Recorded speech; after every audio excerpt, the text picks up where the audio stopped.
Hello there you guys, welcome to one of my videos. Going to be giving you my starting 11 prediction for our game against Wolves.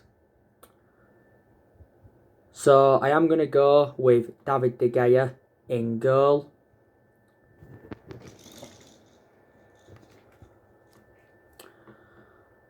At right back, I'm going to go with Axel Tuanzebe.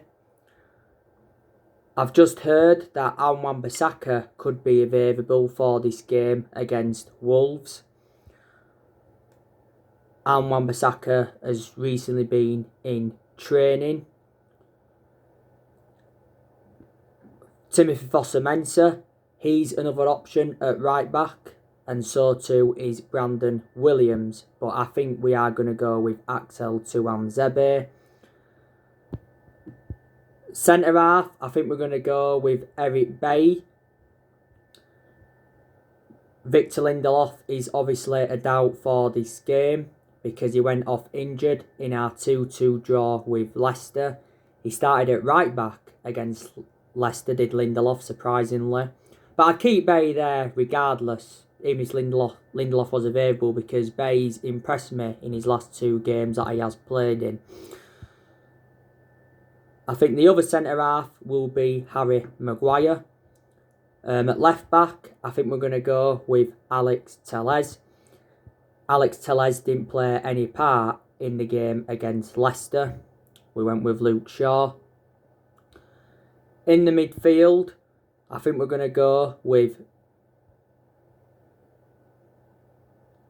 Fred and McTominay.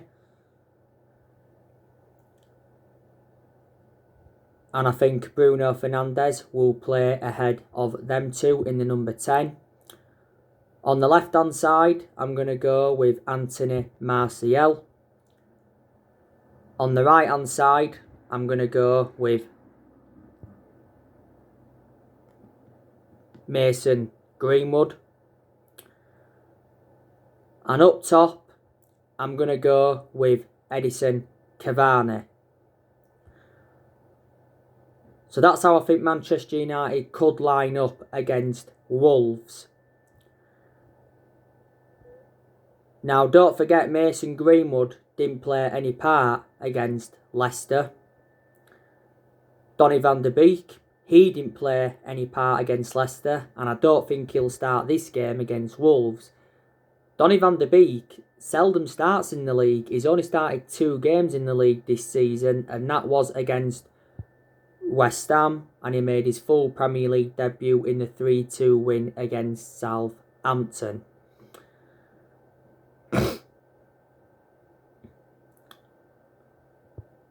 Paul Pogba and Edinson Cavani didn't start against Leicester, but they did come on in the game.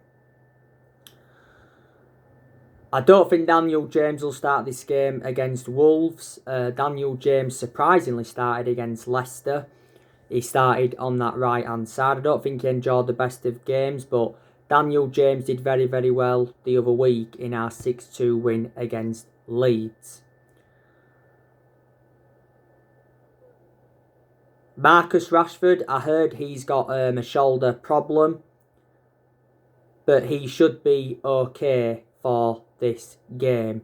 He played the full game against Leicester, but he said after the game that I got a problem with his shoulder. Solskjaer did make mistakes in the 2-2 draw with Leicester. You know, some of his selections were wrong, but his substitutions were right. So hopefully he doesn't make any mistakes in this game against Wolves.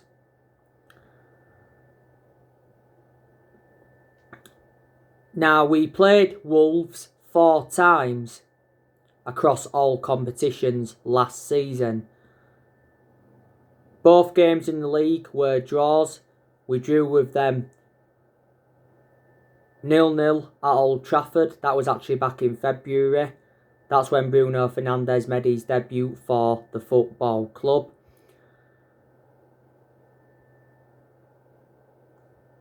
I think he had the most touches in that game.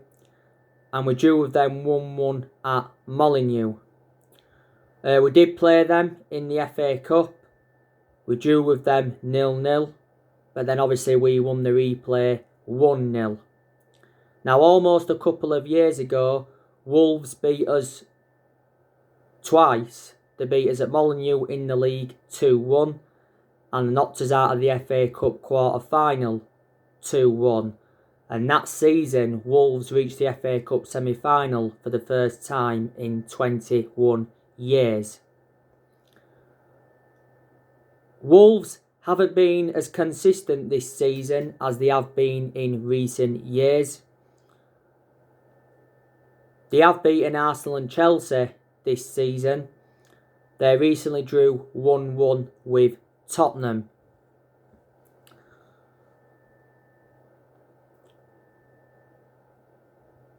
They are sitting 11th in the Premier League. I think Nuno Santo is a pretty good manager. Nuno Santo has been Wolves manager now for quite a few years. Wolves is the fourth club in his managerial career. Before he was at Wolves, he was at Porto. Before then, he was at Valencia. And before then, he was at Rio Ave. And Wolves have got some good players. Obviously, one of their key players is Raul Jimenez. But Raul Jimenez is not going to be available for tomorrow night because he's out with injury until mid-January. Another one of their key players is Adama Traore.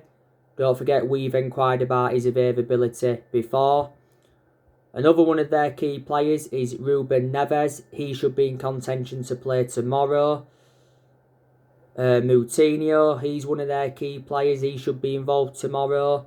Dendoncker, I'm not sure if he's going to be involved because he's been out with injury recently. Neto, got to say, he's one of their key players. They've got that Johnny as well, but I don't think he'll be playing tomorrow night because he's out with injury.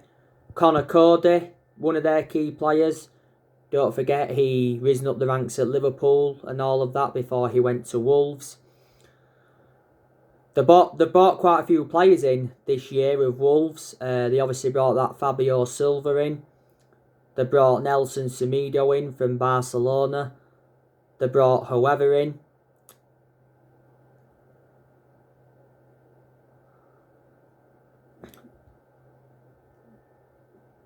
They brought Fernando Markel in. They brought Matheson in from Rochdale. They got that Vitina as well. So there you go. And don't forget, during the summer, Wolves let Diego Jota go, and he was one of their key players. Also, Matt Doherty, he left Wolves.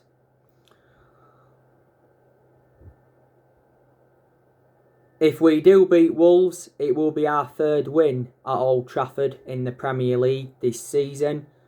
We've won 2 games at Old Trafford in the Premier League so far this season. We've beaten West Brom 1-0. We was very fortunate to win that. And we beat Leeds 6-2. That's our biggest win this season. We are coming into this game on the back of a 2-2 draw with Leicester. Ole Gunnar Solskjaer obviously gave his perception on that game. And he said the draw is obviously not the worst result, but he's disappointed that we didn't get all 3 points. Because obviously he pinpointed out that we had the better chances in the game. And he said we should have closed down quickly for both of Leicester's goals. And it was a missed opportunity to go second in the Premier League. And plus we've obviously got a game in hand. Obviously it was goals from Marcus Rashford and Bruno Fernandes. Marcus Rashford has scored 50 goals now in his Manchester United career. Well, that's in the Premier League. I think it must be like 80 in all competitions. Leicester's goals obviously came from Harvey Barnes. That was a very, very good goal to his credit. De Gea couldn't do anything, to deny that. And the second goal from Leicester came from an Axel Tuanzebe own goal, but initially it got given to Jamie Vardy at the first. Marcus Rashford could have had the hat-trick in that game against Leicester because he missed that sitter right at the beginning of the game. He also had a fantastic chance in the second half. Fantastic save from Kasper Schmeichel.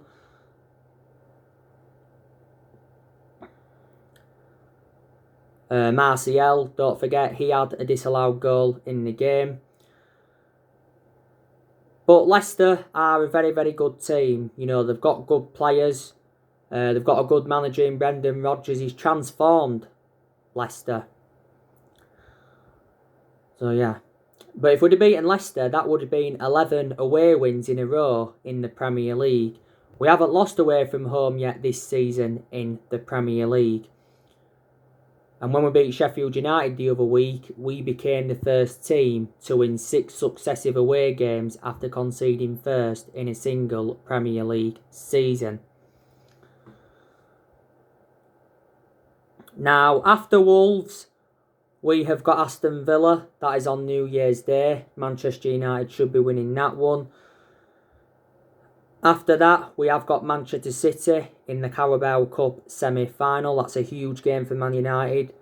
Then I think it's Watford in the FA Cup, and then we are away to Liverpool. So games are coming up thick and fast for us.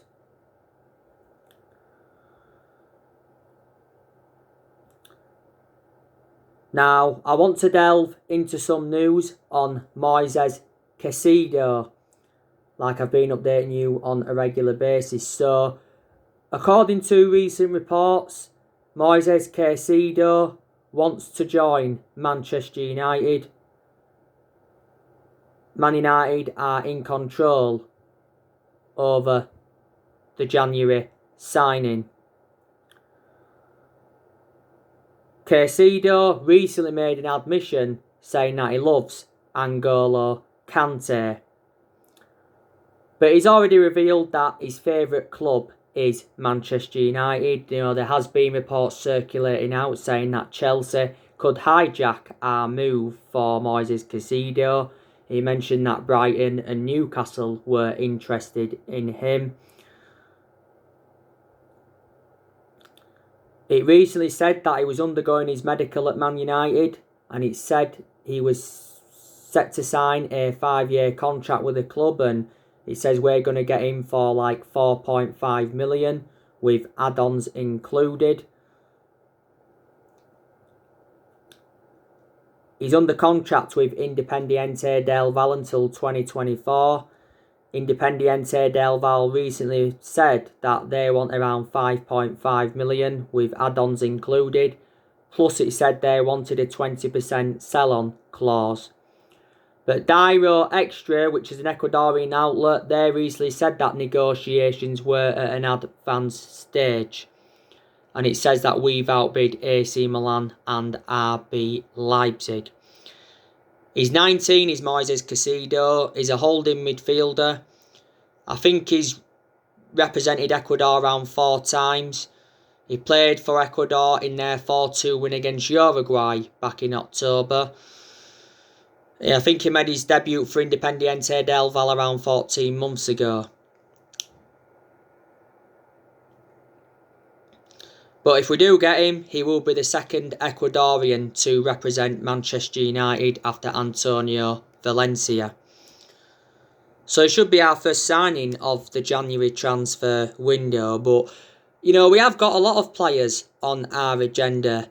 David Alaba in recent weeks has been in our agenda.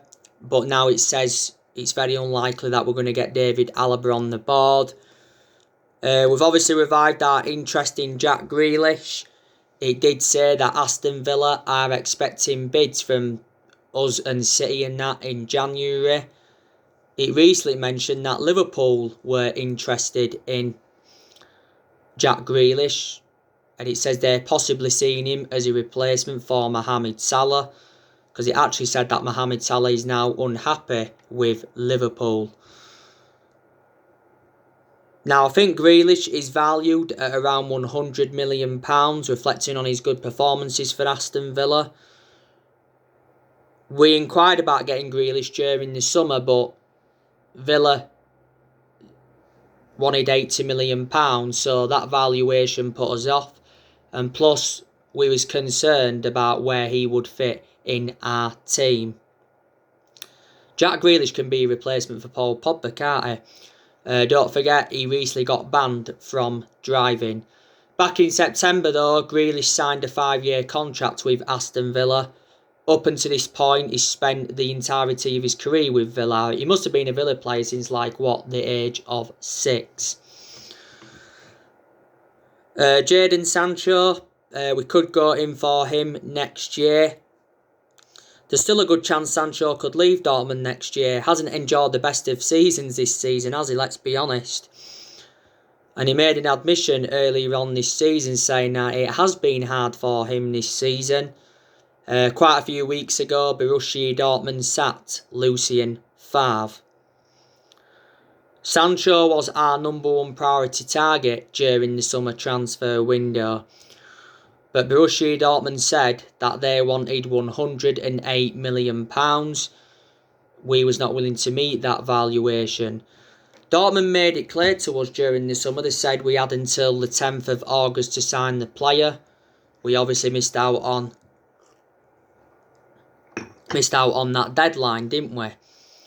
And it said a few times during the summer that the personal terms had been agreed and the agent fees had been agreed.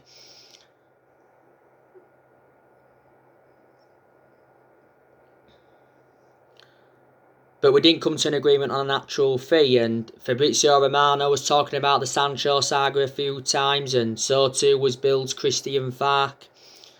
I think Sancho said a few times during the summer, though, that he wanted to, come to Manchester United. But analysing the vast majority of Sancho's career at Dortmund, he's been very consistent. Dortmund only paid £8 million for him from Man City back in 2017. He's got a contract, I think, with Dortmund until 2023. But don't forget, we was willing to give him that number 7 shirt. Haaland, like I've said, we could go in for him next year. But his move to Man United is complicated because of Mini Oriola's poor relationship with the club. I said it was a shame we missed out on Erling Haaland back in January because I said he would have been an Ole Gunnar Solskjaer type signing because Solskjaer knows the player well. Solskjaer was the one that gave him his debut at the age of 16 at Molde. And in December last year, Solskjaer and Woodward went to meet up with Haaland in Norway. But he's done well since he's gone to Dortmund. Dortmund only paid around £17 million for him. He's under contract until 2024 with Dortmund. And it's recently said we're looking at Dominic Calvert-Lewin as an alternative to Haaland. So many players on our agenda, yeah. We've revealed the positions we want to strengthen up. We want to recommend a right winger in. We want to recommend a centre-half in. We want to recommend a holding midfielder in. And we want to recommend a right-back in. Ed Woodward's recently changed our transfer strategy. The January transfer window will be Ole Gunnar Solskjaer's 5th transfer window as Manchester United manager, because he's enjoyed 4 transfer windows so far at the club. Didn't recommend anyone in his first transfer window, but in the summer of 2019, he recommended Daniel James, Wan-Bissaka and Harry Maguire in. Back in January this year, he brought Bruno Fernandes in and Odion Ighalo in on loan. And in the summer transfer window of this year, he brought Donny van de Beek in, Alex Telles, Edison Cavani, Facundo Pellistri and Amad Diallo Traore. Amad Diallo Traore should be joining the football club in January. But we got 4 of those players on deadline day in the summer transfer window of this year, didn't we? But hopefully next year Solskjaer gets the backing that he deserves. Because during the summer transfer window he wasn't backed enough by the board. But none of our managers have been backed enough since the Sir Alex Ferguson era. And this is one of the main reasons why the board's been one of the biggest problems at the club for several years.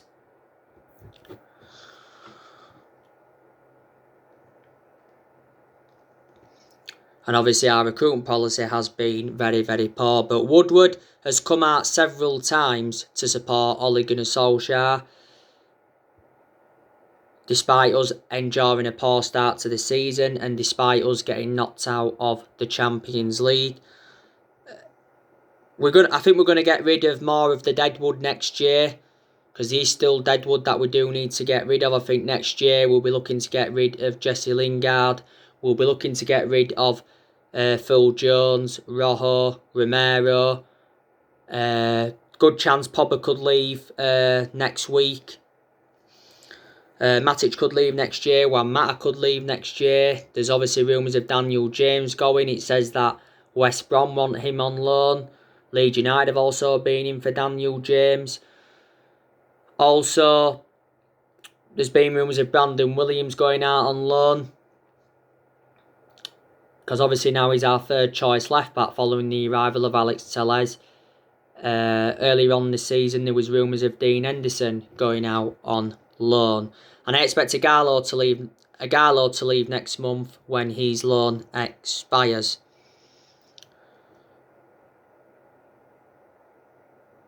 Gary Neville recently told Ole Gunnar Solskjaer to think carefully about his January transfer plans. But Solskjaer has made a new centre-back his number one transfer priority, because we do need someone to go alongside Harry Maguire in our back line.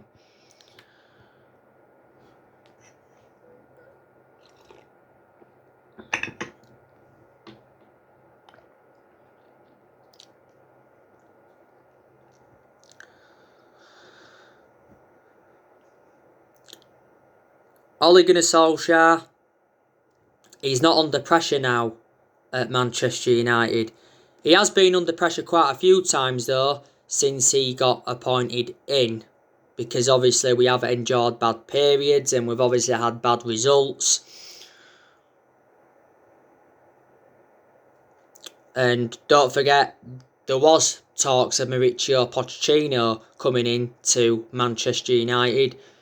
I'm disregarding Pochettino coming in Man United now, because obviously it's looking likely he's going to be appointed in as PSG's new manager. Don't forget, on Christmas Eve, PSG sacked Thomas Tuchel. Massimiliano Allegri, he's been on our agenda a couple of times. At one point, Julian Nagelsmann was on our agenda. And he said earlier on this season that we could actually make a move for Thomas Tuchel if we decide to sack Ole Gunnar Solskjaer. So yeah, Solskjaer is here to stay. He definitely will still be Manchester United manager in the new year. Could still be Man United manager at the end of this season. It depends on how things go from now until the end of the season, doesn't it? Like I've said to you time and time again, the thing that concerns me about Ole Gunnar Solskjaer is that he is out of his depth at the club, you can say. You can say we did give him the job too early, but we give him the job permanently, reflects on what he did in that 3-month period when he was temporary boss, because he won like 14 games out of 19 in all competitions. And his decision making concerns me, because there's been a lot of games where he has made mistakes, and that's obviously cost Manchester United. But not all of the blame stems from Solskjaer. I know when we've had periods when we've been inconsistent, I think there's some players that have also got to take responsibility as well.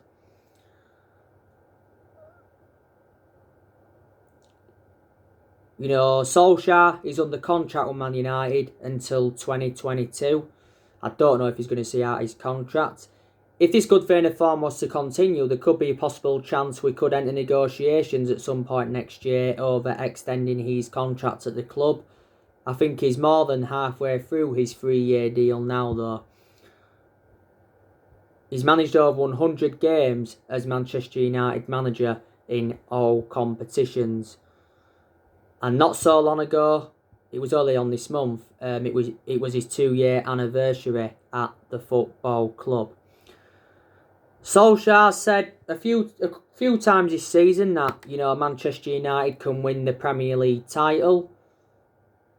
And then it's been totally comparison, because he said prior to the game against Leicester that Man United must ignore Premier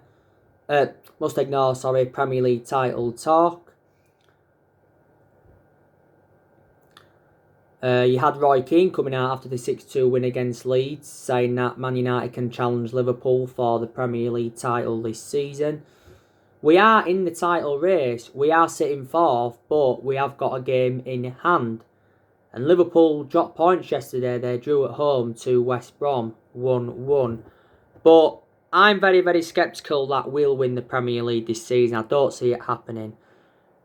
But I think our 21st title is coming at some point. Could be next season, could be the season after. We haven't won the Premier League since 2013. You know what I'm saying?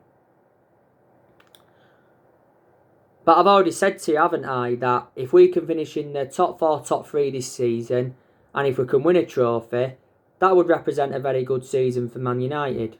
And then that'd give us something to build on. We definitely need to win a trophy this season, because we haven't won a trophy now for almost 4 years. And we need to get our first trophy on the board under the Ole Gunnar Solskjaer era. And this is why the Carabao Cup is a priority for us. And I've got to give Solskjaer credit because he has got us to the semi-finals of the EFL Cup. I credit him for what he did in his first full season, which was last season. He got us to 3 semi-finals, got us qualification for the Champions League, and also got us 3rd. We've obviously seen a lot of players leave since he got recommended into the club. We've seen players like Lukaku leave, Herrera leave, maybe 2 players we should have kept. We've seen the likes of Darmian leave, Smalling leave, Valencia leave, Young leave, Angel Gomez leave, Sanchez leave.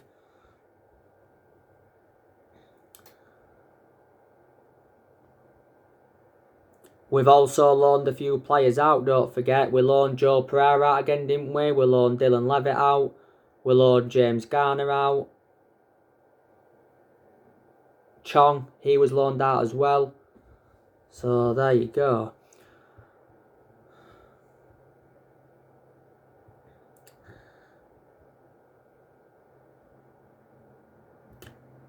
But like I've said, Ole Gunnar Solskjaer's priority is leading the club to long-term success.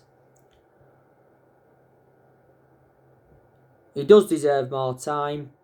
I have said stuff before, he isn't the right manager for Man United, and Man United need to sack him as soon as possible. I'm not sure now.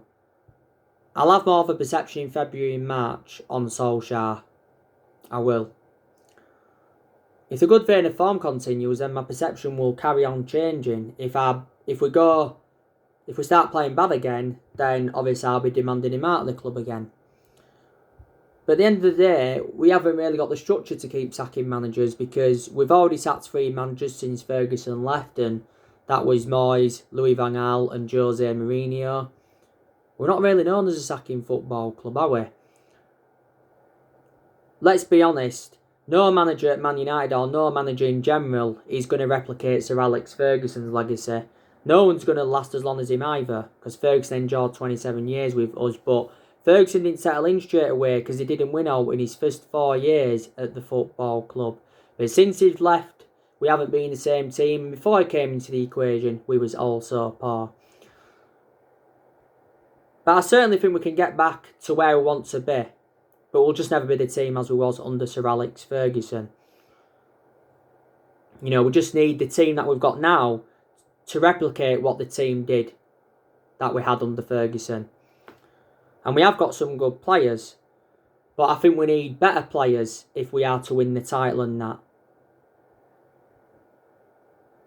And we need to address our defensive deficiencies, because we are still conceding goals. Maguire and Lindelof can be good when they want to be together, but they are 2 static centre-halves. You know what I mean? So, yeah. You know, there's been a lot of United fans saying that Dean Henderson should be number one now because he's reliable enough to be our number one goalkeeper. But I think David De Gea is going to remain our number one for this present time. Probably will remain our number one keeper for the rest of this season, won't he? De Gea's been a long servant at the club. This is his 10th season at Manchester United. So, yeah. So anyway, guys, that's everything to update with today. Drop your comments, likes below on the channel. If you do, consider subscribe as always. And take care, God bless, and I'll see you all again very, very soon.